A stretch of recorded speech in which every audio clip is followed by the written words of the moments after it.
You think ignoring gossip makes you noble. You think staying silent makes you safe. You think laughing along makes you blend in. Here's the brutal truth. Every time you participate in gossip, whether by joining in, staying quiet, or just nodding, you're sending a silent message. I'm okay with this. You can use me as an audience for negativity. And once people see you that way, they'll keep coming back. Not because they respect you, but because they know you won't stop them. But here's what most people don't realize. Stopping gossip doesn't have to be awkward. You don't need to lecture anyone. You don't have to act like you're better than them. If you do it right, you actually gain respect. So, I spent the past week diving into psychology and real-world human behavior, trying to answer one question that kept bothering me. What actually works if you want to stop gossip without looking uptight or killing the vibe? In this video, you'll discover 3 things. Why gossip feels irresistible to our brain, 4 psychology-backed strategies to shut it down smoothly, and 2 bonus techniques for when you're done tolerating toxic energy. By the end, you won't see gossip as a trap. You'll see it as an opportunity to secretly earn respect. Part 1. The nature of gossip.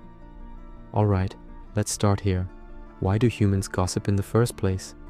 Psychologist Robin Dunbar suggests gossip wasn't born from malice. It evolved to connect us. Thousands of years ago, sharing stories about others was how we built trust, the first kind of social glue that held tribes together. But here's the irony. The very thing that once bonded us now breaks us apart. In today's world, gossip doesn't build trust. It breeds insecurity. It creates cliques, mistrust, and slowly kills credibility. Marcus Aurelius, the Stoic emperor, just said it perfectly. If it's not right, don't do it. If it's not true, don't say it. Simple. Yet somehow, that rule gets broken every single day. And here's a sneaky psychology term you should know. Triangulation. It's when someone tries to pull you into a fake alliance by putting someone else down. Feels flattering in the moment, right? Like you're being trusted. But here's the truth. If they gossip with you, they'll gossip about you too. That's why Mel Robbins has a rule I love. I don't talk about people who aren't here. You don't have to say it out loud. Just keep it as your inner rule. It shifts your whole mindset. You stop seeing gossip as harmless talk and start seeing it as a game you never agreed to play. Part 2. Why confronting gossip backfires. Here's where most people mess up. They hear gossip, get uncomfortable, and try to shut it down directly. And instantly, that they're labeled too serious, can't take a joke, or worse, they become the next topic of gossip. That's the backfire effect in psychology. When people feel attacked, they don't reflect. They double down. Most gossipers don't think they're being toxic. They think they're bonding, being funny, just telling the truth. So, when you call them out head on, it doesn't change them. It just paints you as uptight. That's why real wisdom isn't about fighting gossip. It's about refusing to enter the arena. You can't control other people's mouths. You can only control your response. And that's where psychology gives us some surprisingly elegant ways to win without confrontation. Strategy number 1, kill it with kindness. Imagine someone starts bad-mouthing Sarah from accounting. Most people either freeze or laugh awkwardly. But what if you said, "Really, huh? I've never had that experience. She's actually been really kind to me." Gossip gone. No confrontation. No awkward tension. Here's why this works. Gossip feeds on agreement. It's built on what psychologists call the social bonding theory. People gossip to connect, especially when they feel insecure. By staying calm and kind, you remove that shared negativity. It triggers what researchers call cognitive dissonance, that little mental discomfort when kindness meets negativity. The gossiper might not admit it, but your response makes them rethink their tone.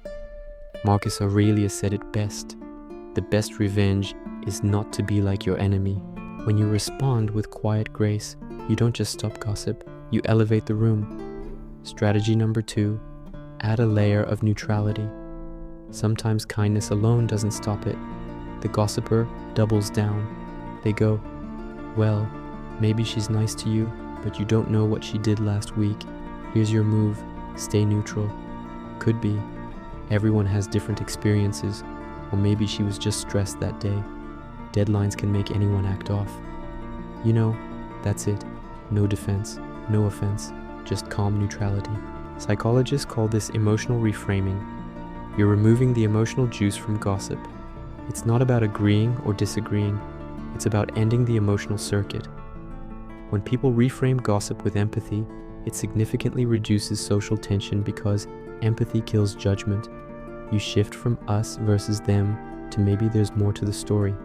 In Stoic philosophy, there's a concept called sympathia, the idea that all things are interconnected and people act from causes, not malice.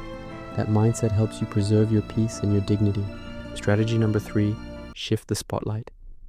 Now that the emotional charge is gone, it's time to move the conversation. Just say something simple. Anyway, did you see the new project update?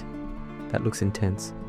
Or, by the way, how's your team holding up with all these new deadlines? That's it. You shift the ball to them, redirecting the conversation so they talk about themselves, not others. This is called topic shifting, a classic technique from social psychology to keep harmony without compliance. You don't embarrass anyone, you don't make a scene, you just redirect smoothly. Think of it like social Aikido.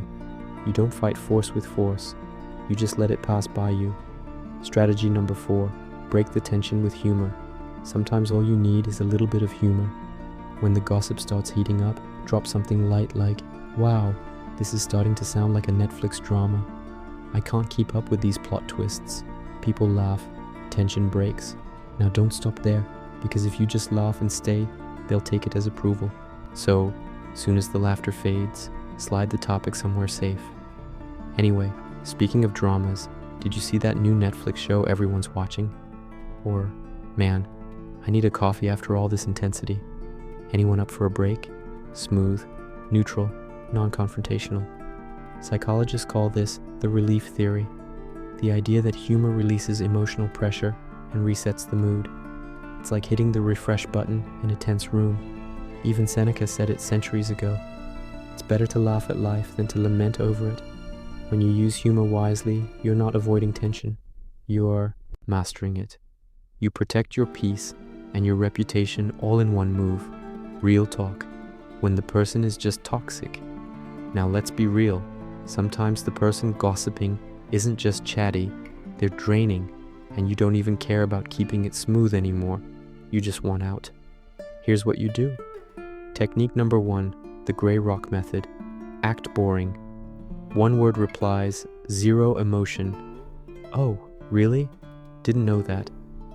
Psychologists use this method to deal with attention-seeking personalities. When gossip gets no reaction, it dies. No fuel, no fire. Technique number 2, set a clear, kind boundary. If you want to be honest, be honest. Hey, I'm really trying to stay in a positive mindset lately. Part of that is not talking about people who aren't here. Can we switch topics? You stay calm, you stay polite, and if they get awkward, good. They should. That's how social correction works. Awkwardness is sometimes the only way people learn. And remember, anyone who gossips with you will gossip about you. Protect your energy. Guard your reputation. Final thoughts. Here's the truth. Gossip isn't really about the person being talked about. It's about you. It tests your discipline, your empathy, and your self-respect. You can't stop gossip from existing, but you can make it irrelevant to you. Epictetus said it centuries ago. You can't control others, only yourself. So when you choose not to gossip, you're not just protecting your peace, you're training your character. Because in a world where everyone talks, the person who listens carefully, speaks kindly, and refuses to join the noise is the one everyone truly respects. So tell me, which of these strategies would you actually try the next time gossip starts? Drop your answer in the comments.